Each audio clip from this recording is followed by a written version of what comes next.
France میں قائم ڈاکٹروں کی بین الاقوامی تنظیم MSF نے کہا ہے کہ شام اور یمن میں ہسپتالوں اور طبی مراکز پر غیر معمولی تعداد میں حملے کیے جا رہے ہیں۔ MSF نے یہ بیان افغانستان کے شمالی شہر قندوز میں اپنے ایک ہسپتال پر تباہ کن بمباری کے واقعے کا 1 سال پورا ہونے پر جاری کیا ہے۔ اس فضائی حملے میں 42 افراد ہلاک ہو گئے تھے۔ اس کے خلاف عالمی سطح پر شدید رد عمل کا اظہار بھی کیا گیا تھا اور صدر باراک اوباما کو بذات خود امریکی فوجیوں کی جانب سے شہریوں کی ہلاکتوں پر معذرت کرنا پڑی تھی۔ MSF کی صدر نے کابل میں صحافیوں سے گفتگو کرتے ہوئے کہا ہے کہ گزشتہ 1 سال کے دوران یمن اور شام میں ہماری تنظیم کے زیر انتظام یا اس کی معاونت سے چلنے والے 70 مراکز صحت پر حملے کیے گئے ہیں اور یہ اب میدان جنگ کا حصہ بن چکے ہیں۔ ان کا مزید کہنا تھا کہ گزشتہ سال اکتوبر میں قندوز میں ہسپتال پر 1 گھنٹے تک مسلسل بمباری کی گئی تھی، جس سے مریض اپنے بستروں پر زندہ جل گئے تھے اور بعض کے جسمانی اعضاء الگ تھلگ ہو گئے تھے۔ ان کی تنظیم نے اس حملے کو ایک جنگی جرم قرار دیا تھا،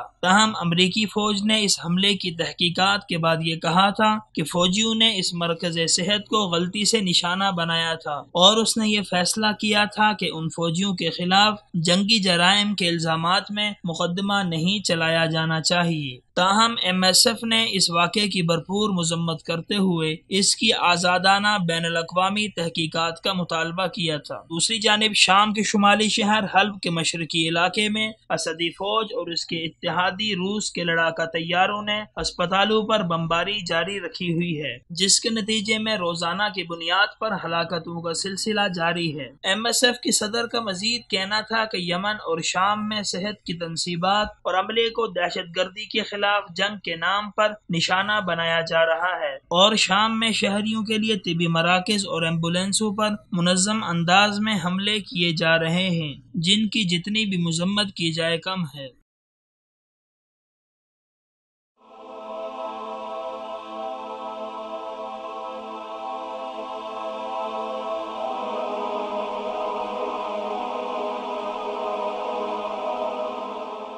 ایمان کی کرن، ہدایت کی شمع،